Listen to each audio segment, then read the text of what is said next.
All right, y'all, so we finally got the fix for the jump ball animation. You know what I'm talking about, where the camera zooms out into the crowd and you can't even see who's gonna get the jump ball. Can somebody please explain why it took so long to fix that, especially when that wasn't even in the game? Only the Lord knows what else 2K may have broke with the latest patch update. I guess it's better late than never. I'm just happy that 2K got around to fixing it because it did disrupt immersion into the game. We about to get into all the details and the latest gameplay changes. Y'all be sure to drop a like and drop a sub if you can. NBA 2K24 is set to release Season 4 this Friday, January 12th at 11 a.m. Eastern. The gameplay update that we're talking about in this video should be live right now. And if you guys notice any specific changes to gameplay, please sound off in the comment section below. In this first section, we're going to be covering the gameplay portion of the patch update. In the first bullet point under the gameplay portion of the patch notes, it says reduce the effectiveness of the cut to the basket pass. I'm not exactly sure what they're referring to here, but the only thing that I could imagine is when there's a corner player sitting in the corner and he double taps R2, he gets this tremendous speed boost past his defender, and if the point guard passes at the right time, that's an easy bucket all day. Maybe 2K is nerfing that pass animation and it'll slow down your momentum when you actually catch the ball. I don't know. If you guys notice a difference, please let me know. If you know exactly what they're referring to with the cut to the basket pass, please share your thoughts in the comment section. And the next bullet point, it says resolve the rear hang that could occur when attempting an alley-oop at a very specific time. And I gotta tell you guys, in the beginning of the year, we were going crazy with alley-oops, but then 2K felt it was necessary to nerf alley-oops. And what I noticed on 2K24, regardless of your point guard's attribute, like he could have a super high pass accuracy, the point guard could have special delivery on Hall of Fame, and the finisher could have aerial wizard on Hall of Fame with a super high driving dunk attribute, and still any slight tiny bump will throw the whole animation off, making a lot of point guards out there look like absolute goofballs. And to add insult to injury, they will give that point guard a turnover. I already know there's a lot of you point guards out there who just throw the ball up and hope your finisher finishes. We're talking about high IQ point guards who wait for the lane and then throw the alley-oop only to have it disrupted by the smallest guy on the court bumping our finisher. As you guys notice, I really dislike how they nerfed alley-oops. Have you guys noticed the drastic change in alley-oop success from the beginning of the year up until now? Share your thoughts in the comment section. On to the next bullet point. It says fix another case that allowed uncalled double dribble violations when using dribble emotes while posting up. Yes, this was supposed to be absolutely fixed, and it wasn't. And now these double dribble animations, these travel calls, are now making their way into the rec. I'm glad that 2K is finding a way to address this issue, but we just don't know what else 2K has broke with this update. The next bullet point says address the rare hang that could occur in the dunk contest. And now we move on to the next segment, City, Pro-Am, Rec, and Theater, and the gameplay changes involved in those game modes. The first bullet point says many improvements to performance, stability, and visuals have been made to enhance the overall experience in the city. Is it like 2K has to throw this as a bullet point for every single patch notes they drop? Man, this should be something that's either at the very top of the patch notes or at the very bottom. It shouldn't be listed as part of the key points for gameplay changes because the bullet point itself is so broad and vague. The next bullet point says address the rare hang that could occur when accessing the equipment menu in the city. Next one up says fix an issue causing the camera to be briefly blocked during jump ball situations in rec games. Oh Lord,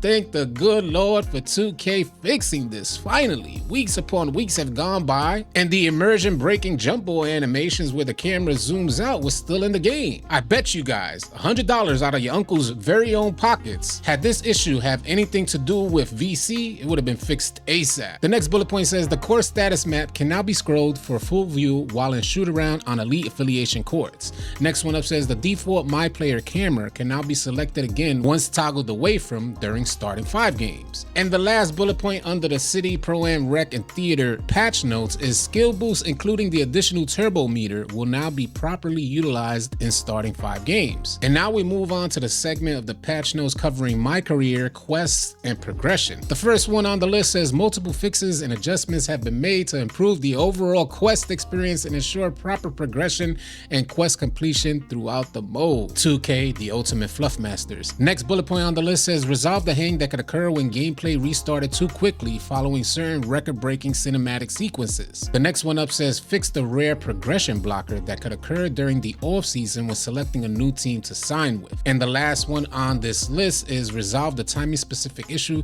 that could cause control of a player to be lost if GOAT mode activation occurs before a stoppage in a play. And that reminds me of an issue that I've been having on 2K where I lose complete control of my player. My player just runs in circle and it's not my controller, like it's not stick drift. Every so often I'm in a reg game and my player moves across the court without me even touching my controller. It happened to me multiple times last week alone. Hopefully 2K has a fix for that. Now let's move on to the MyTEAM portion of these patch notes. Now I normally don't even cover anything to do with MyTEAM, but considering the huge debacle that MyTEAM went through, I think it's important that we cover these patch notes for MyTEAM.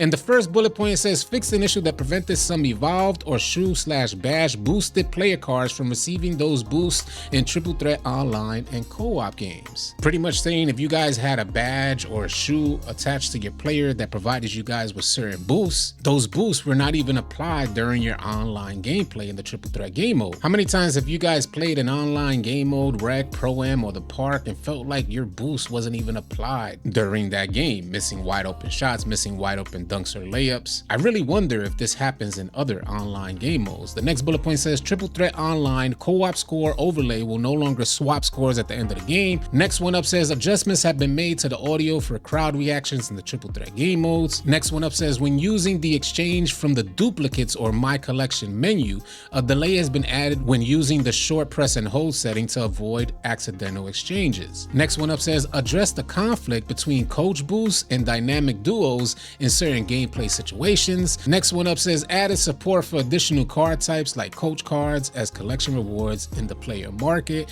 And the last bullet point under the MyTEAM game mode says resolved an issue preventing shoe cards from being applied to some player cards. Now I'm not too familiar with the MyTEAM game mode. If you guys are familiar with the MyTEAM game mode, did any of these bullet points cover the huge issue that the MyTEAM game mode had over the last weeks? Because from what I understand, Herb Scribner, a feature reporter for the Washington Post, pretty much exposed the whole MyTEAM debacle, where players were able to purchase cards and then sell them for a higher value. And the profits that they made off of those sales allowed them to purchase pretty much any card they want, pretty much free of charge, where other players in the MyTEAM game mode have been grinding for the longest time to get these cards and paid a ton of money, actual IRL money, to get exclusive cards. If that's an incorrect summary of what had actually happened, please share your thoughts in the comment section below. But from what I'm noticing in these patch notes, it didn't address anything about the issue. And that pretty much makes up all the patch notes and gameplay updates for season 4 on NBA 2K24. It drops this Friday, January 12th at 11 a.m. I will be going live in just a little while to talk some more about these patch notes. Y'all be sure to tune in. Y'all be sure to keep it locked. If you guys are tired of running with randoms and you're looking for players to run with on NBA 2K, come on out and join our Discord. We'd love to have you. The link for Discord will be in the description below. I want to thank you guys so much for tuning in, and y'all be sure to keep it locked right here at AllCity Live TV, because we got a bunch more NBA 2K24 news, information, and updates coming your way. Drop a like and drop a sub